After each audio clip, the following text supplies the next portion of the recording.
नमस्कार दोस्तों, आज का दिन मार्केट इन्वेस्टर्स के लिए काफ़ी इंटरेस्टिंग रहा। मार्केट में गिरावट देखने को मिली और बहुत सारे इन्वेस्टर्स के मन में एक ही सवाल है, मार्केट आखिर गिरा क्यों?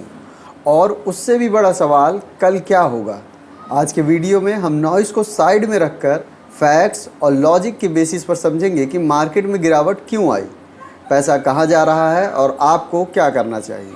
वीडियो को एंड तक देखिए क्योंकि अंत में आपको बताऊंगा कि स्मार्ट इन्वेस्टर्स ऐसे समय में कौन सी गलती नहीं करते हैं। सबसे पहले एक बेसिक बात समझिए, मार्केट किसी एक रीजन से नहीं गिरता, मार्केट एक्सपेक्टेशंस पर चलता है। जब मार्केट इन्वेस्टर्स को लगता है कि फ्यूचर में रिस्क बढ़ रहा है तो लोग प्रॉफिट बुकिंग करते हैं, और प्रॉफिट बुकिंग का मतलब है जो लोग पहले से प्रॉफिट में बैठे हुए हैं वो शेयर्स बेचना शुरू कर देते हैं। इसी वजह से प्राइस नीचे आने लगती है।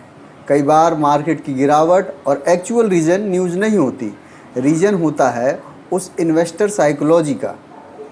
अब बात करते हैं पैसा कहाँ जा रहा है। मार्केट में दो बड़े प्लेयर्स होते हैं, FII यानी फॉरेन इंस्टीट्यूशनल इन्वेस्टर्स, DII यानी डोमेस्टिक इंस्टीट्यूशनल इन्वेस्टर्स। जब FII सेलिंग करते हैं तो मार्केट पर प्रेशर आता है जिसकी वजह से मार्केट नीचे गिरने लगता है, लेकिन अगर DII बाइंग कर रहे हों तो मार्केट को सपोर्ट मिलता है और मार्केट सस्टेन करता है या फिर धीरे धीरे ऊपर जाता है। मार्केट गिरते ही लोग पैनिक करने लगते हैं, ये सबसे बड़ी गलती होती है लोगों की। न्यूज़ चैनल्स पर नेगेटिव हेडलाइंस आने लगती हैं, सोशल मीडिया पर लोग बोलने लगते हैं क्रैश आ गया, सब बेच दो, मार्केट ख़त्म। लेकिन ऐसा नहीं होता है, केवल मार्केट में प्रॉफिट बुकिंग चल रही होती या छोटा मोटा करेक्शन होता है। हिस्ट्री कहती है कि सबसे ज़्यादा पैसा उन लोगों ने बनाया है जो पैनिक नहीं हुए। जब सब लोग डर रहे होते हैं तो एक्सपीरियंस इन्वेस्टर अपॉर्चुनिटी ढूंढते हैं। ये बहुत इंपॉर्टेंट है, हर गिरावट क्रैश नहीं होती है। करेक्शन 5% से 15% तक की गिरावट नॉर्मल चीज़, हेल्दी चीज़ कह सकते हैं, मार्केट को ओवर वैल्यूएशन से बचाती है।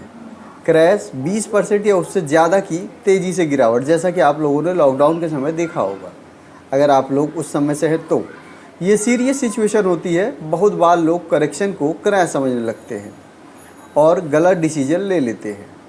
अब सवाल आता है पैसा किस सेक्टर में जा रहा है। कभी कभी क्या होता है, पैसा रोटेट होता है। कोई सेक्टर अगर लगता है कि ये ओवर वैल्यूड है तो वहाँ से पैसा निकल कर प्रॉफिट बुकिंग होकर दूसरे सेक्टर में जाता है। मार्केट हमेशा सेक्टर रोटेशन करता है, कुछ सेक्टर्स आउट परफॉर्म करते हैं, कुछ अंडर परफॉर्म। स्मार्ट इन्वेस्टर्स हमेशा देखते हैं earning growth, order book, demand, valuation, ना कि सिर्फ सोशल मीडिया की हाइप और टेक्निकल एनालिसिस। खुद से 3 सवाल पूछिए। पहला, क्या कंपनी फंडामेंटली स्ट्रॉन्ग है? अगर हाँ तो गिरावट टेम्परेरी हो सकती है। दूसरी, क्या कंपनी प्रॉफिट ग्रो कर रही है? अगर हाँ तो बिजनेस भी स्ट्रॉन्ग है। तीसरा, क्या आपने सिर्फ हाइप देखकर खरीदा है? अगर हाँ तो रिव्यू करना चाहिए। मार्केट कभी कभी प्राइस को पनिश करता है, कभी कभी पुअर बिजनेस को। डिफरेंस समझना ज़रूरी है।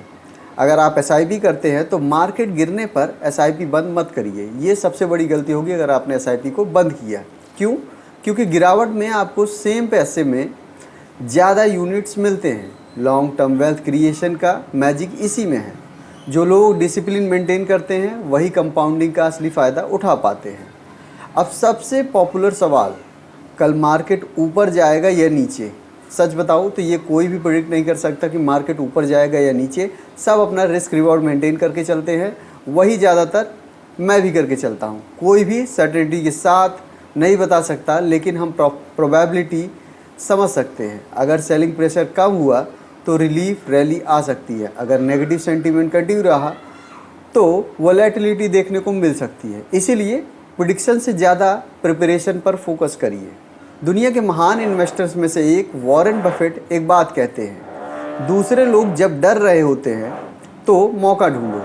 इसका मतलब ये नहीं कि आँख बंद करके कुछ भी खरीद लो, मतलब ये है कि इमोशंस को कंट्रोल में रखो और लॉजिक से डिसीजन लो। तो दोस्तों, आज हमने समझा मार्केट क्यों गिरा, मनी फ्लो कैसे काम करता है, करेक्शन और क्रैश में क्या अंतर है, रिटेल इन्वेस्टर्स की गलतियाँ, SIP इन्वेस्टर्स को क्या करना चाहिए, कल के लिए क्या एक्सपेक्ट करना चाहिए। याद रखिए, मार्केट शॉर्ट टर्म में वोटिंग मशीन की तरह है और लॉन्ग टर्म में वेइंग मशीन की तरह।